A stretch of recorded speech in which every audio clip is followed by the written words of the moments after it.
Good morning, welcome to Morning Outlook. This is Kim speaking on Friday the 1st of December. So, first of the month, let's have a look at what's going on out there. And firstly, looking at the news events that are due out today. Well, what do we have then? Japanese data's already released, Chinese data out. We've had the UK nationwide house price price index come out year on year. Wasn't as bad as expected there, -2% versus -2.3. House price month on month was slightly up compared to where people expected it to be. This may not follow the picture of everything that's going on there. I think lower price houses continue to sell, and if there's a demand for them, they'll still push upwards. But whether I can certainly know from houses around that I keep a lookout on, are not going upwards. They're actually being discounted. So we'll see. Anyway, coming up today, we've not got a great deal out there. In fact, there's a lot more on here than I would actually look at. Let's just go and just see what exactly we've got. We've got Lagarde speaking at 11:30. This is due on banking supervision. I don't think that's going to affect the markets too much. It's a bit light in terms of its content. But at 1:30 we've got the Canadian employment data. So that is key for the Canadian dollar, obviously. And in the US at 3 o'clock we've got the ISM manufacturing index. Again, quite key. We do have Powell speaking at 4 o'clock. This might be a bit more of a mover. There's a lot of chat regarding rates now going down a bit earlier than expected, etc. I mentioned it yesterday. But there's a fireside chat, navigating pathways to economic mobility. There we go. Hope he doesn't get too cold sitting there. Then he's on another round table discussion at 7 p.m. So probably late in the day for a lot of our trading, but it's a risk that sits out there anyway. Right, let's look at the technicals. Let's click on here, technicals. So Euro yesterday had quite a retrace, came back into its range here a little bit. Profit taking possibly, but it was a horrible looking day when you looked at what was going on here. Okay, it looks quite clean relatively, but you start coming down and it was quite spiky. We got this sort of move around 1 o'clock. It looked like it's going to all come back up again, but at the moment this is, to me, is looking like structurally we might be seeing a bit of a change. Picking it up really even from the upper time frames here, what's going on, but more so as you pull down here, we've got sort of lower highs coming through, and it structurally, as I say, it just looks that bit weak.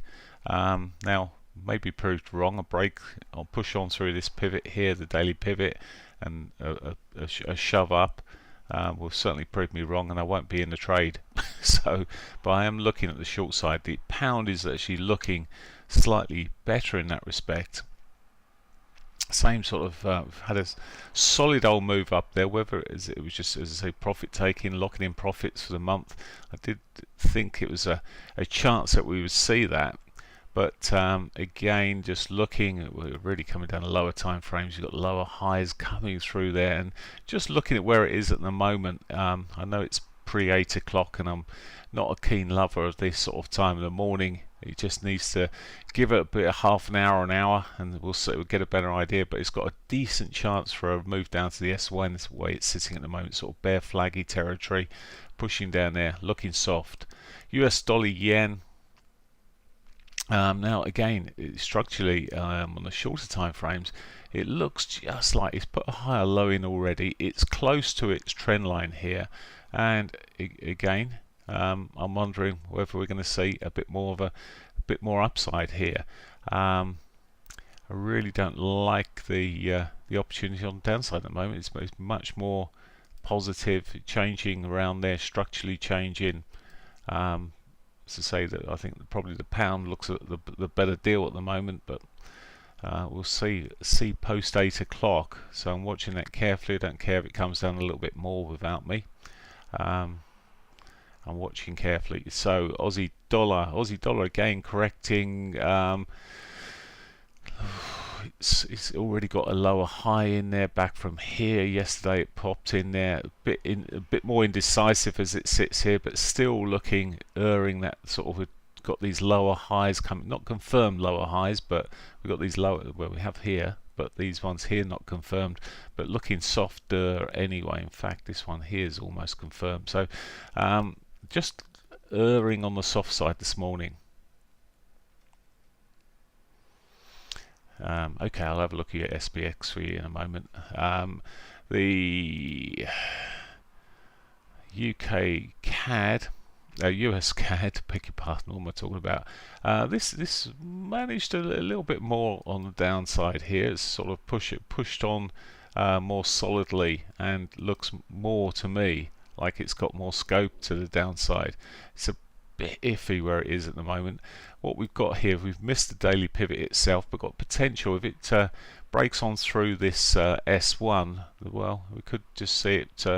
This I like to the downside. This is going against the grain here, but the Canadian dollar's been picking up half decently. It did have that sort of bigger retrace into yesterday, but so did everything else sink the other way quite strongly there. But it corrected. It's taken out the lows here and just erring that little bit stronger. New Zealand dollar, quick look through some of these other markets. New Zealand holding up better as well. It's just consolidating around here. Don't like the pattern, but it's consolidating around here. To me, it's off the tops there and going a bit sideward and a bit uglier. This could roll over, but it's, the Aussie's similar-ish, but this just, I don't know. I don't like the way it's chopping at the moment. Dollar Swissy, well, we've been seeing a decent run down here. It had found some support into its S2. Corrected itself a little bit, but again, horrible spike there, failing spike. We'll see what happens. This too could reshape a break back above these highs here, would confirm things a little bit more. There would probably be some divergences sitting over those lows, and where it's sitting at the moment, well, it's not sitting along its lows, it's pulled away. So this too could be, if I inverted this, would be looking pretty similar to the euro and the pound. So maybe some changes. We've seen data in there which would suggest the dollar should be weaker, but these changes aren't anything. I say changes, just more confirmation than changes, but it's not new news, and we've seen the reaction accordingly. Other pairings, there was a great lesson yesterday. This triggered a short here, but it was so early in the morning, and it is just after 8. And it fouled. The trade fouled. I looked at it quite disappointed when I missed it, but it just gives, on something like this, it just gives you that sort of hold back a little bit. I'll probably be doing a video soon. I've done some analysis on some of my strategies, and chasing into things too early into that sort of morning session, that first 15 minutes of the London market or the European markets, just can give some real fake moves. And certainly changed the direction yesterday. Anyway, euro yen, again, the yen just softening, and even though the euro's softening as well, we'll get a shove further up. Okay, I'm going to leave the currencies there for a moment. Quick look at gold. So there's possibly plenty to go at. We just need to wait for a bit of confirmation this morning. That's it in a nutshell on the Forex pairs. Gold, well, it slowed up yesterday. Still biased towards the upside on this. It's more of a sort of a descending channel. What we're seeing here, if you were to put the lines across there, there's a descending channel running through at the moment, and these are renowned for breaking to the upside. Now, the more it descends, of course, with a descending channel, it's only the depth of the channel which is the target. It's not like a flag where we're looking much more at the length of the flagpole here. So it could be a more shallow move if it kicks in there, but it is slowing down without doubt, and might consolidate a bit more. Now it's got a new monthly pivot sitting there below, which could also be a bit of a draw to the downside. That would tie in quite nicely with the prior highs here if we did move down that way. So I'd be looking into next week most likely, unless it shifted off really quite quickly today. Right, S&Ps. Now just checking, I've got a question just through here. If I can read it. There we go. What do you think about the confusing Elliott wave count, both bearish and bullish on the SPX? That's the problem with Elliott waves, I'm afraid. They're quite subjective, Elliott waves, and it really depends. You're really coming out of the bigger picture here. I'm just looking at the very big picture. Is obviously the bullish. We were sitting in the bullish sort of side of things. I'm a believer of just following the market where it's going and not trying to determine too much. But we did have the best November for a long time. we just finished. Might get some profit taking coming off there, and we got some highs nearby. In terms of the Elliott waves, I need to go and have a look at that maybe in a little bit more detail and get my eye in on it. But I'm not the problem with Elliott waves, it's all ifs and buts and whatever else, more ifs and buts than anything else, and it's, as I say, it can be quite subjective. You get about 5 eliticians in a room and they'll all argue. So I tend to just keep an eye on and look at what actually is happening with these markets now. I'll just come back a step here to the weeklies, and this is looking pretty weak, pretty strong here.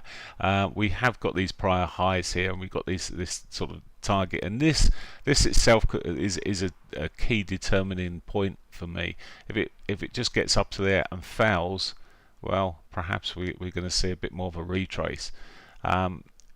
Technically, sorry, that's not technically at all, but fundamentally, when we've got elections coming up, equity markets tend to do a little bit better for whatever reasons. For a number of reasons, they tend to do a lot better. We're at a point in the year when we get sort of the Santa Claus rallies and things like this coming through. They're known sort of areas, and they've got a really decent high probability of being successful. So there's some things behind the technicals even which might push through there. We have been seeing a bit more money coming through from the big money, so well, perhaps we've got some further upside here anyway. But this is the key area for me, running into these prior highs. There's a number of look. You've got this here, and here. If we can start breaking through that, then I'm into the more bullish territory, and it's got the potential. And of course, fundamentally, you've got the potential lower rates running in. Some forecasting lower or cutting them quicker than previously expected, and that can only do more positive for the upside. Now, I'm sure that when all of the time there's been people saying about how these markets can fail, and sure they can fail, but this isn't failing at the moment, is it? Okay. Anyway, there's your S&Ps. The like I said, Dow following suit here. Another solid old period through here. We've just they're sort of non-stop runners at the moment, and Nasdaq, well, a little bit more stalled on the dailies here. We're not seeing the same continuation here. This market is just that little bit more stalled at the moment, and we've got the monthly pivot below. I mean, technically, I just sort of think, well, if it's probably got some divergence sitting over the tops here. In fact, let's just see what we have. Yeah, it's just got a touch. See it better on the RSI there. So it's got a bit of divergence sitting over the highs there. A break of the lows between the points, which we're really seeing, could suggest a bit further the downside. Just a bit of a softer one of the three key markets there. Looking into European markets, where we've seen a decent move the day before, yesterday, solid move. It's pushing up quite strongly at the moment. There's just this weakness and this potential of cuts interest rate cuts sooner than some maybe thought, and it's having its effect on the equity markets. Now that could all be stopped very quickly, but at the moment it doesn't matter how hawkish some of them have been, it's easing back here. Okay, so it's the DAX looking still positive, wouldn't be looking to sell against that. FTSE's the one that's been lagging, and maybe got a chance here of getting a bit of a kicker up there. Okay, just see how things run. Sorry, I didn't look at. I looked at gold. I didn't look at oil this morning. I like to look at oil because it gives me a good gauge of the oil stocks. Come on, yeah, oil's just not playing out at the moment. In fact, the way I'm looking at the pattern, the wave patterns and things on here, could be just waiting for a break of the lows there. I thought we would see much more positivity here, but I think the risk of well, a bit of a slowdown in a lot of economies is taking its toll on oil at this stage. Okay, that's pretty much all. I will look just at one last thing there, because I always like to have a quick look at what's happening to it. There we go, Bitcoin. So it is looking like it's taken the break of the highs here. It's had goodness knows how many attempts. It's broken through its yearly. This blue line here is the yearly R1. It's broken through that, and well, it hasn't closed above it yet, so it's not not all over yet. As I said, I was really waiting to see if we got a break and a little retest of that. Then the drive off would be a bit more interesting, but certainly still looking quite bullish there for those Bitcoin followers. Right, that's it. Have a great weekend. I'll catch you on Monday. Take care.